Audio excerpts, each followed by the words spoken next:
सरकारी मुलाजमीन के लिए बड़ी खुशखबरी। फाइनेंस डिवीजन ने टाइम स्किल पॉलिसी का नया और अहम नोटिफिकेशन जारी कर दिया है।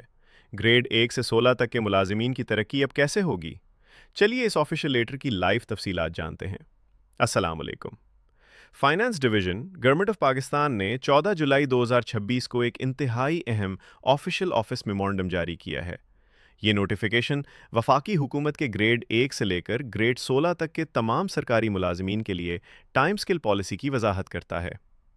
वजारत ख़जाना के मुताबिक मुलाजमीन को पहला टाइम स्किल उनकी मौजूदा मुस्तकिल पे स्किल में 10 साल की सर्विस मुकम्मल होने पर दिया जाएगा।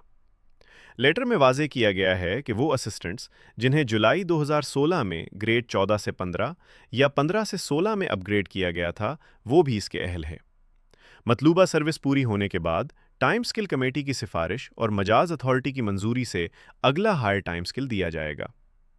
पैराग्राफ नंबर 2 के मुताबिक वो असिस्टेंट्स जो एक्स पाकिस्तान रुखसत यानी हाफ एवरेज पे पर बैरून मुल्क छट्टी पर हैं, वो भी इस पॉलिसी से फ़ायदा उठा सकेंगे। इस नोटिफिकेशन का असल पेज मैंने अपने व्हाट्सएप ग्रुप में पोस्ट कर दिया है। आप नीचे डिस्क्रिप्शन में दिए गए लिंक से ग्रुप ज्वाइन करके उसे डाउनलोड कर सकते हैं। सरकारी मुलाजमीन की तरक्की और तनख्वाहों की मुस्तनद अपडेट्स के लिए हमारे चैनल नानहा सिपाही स्क्वाड को सब्सक्राइब करें और घंटी का निशान लाजमी दबाएं। पाकिस्तान जिंदाबाद।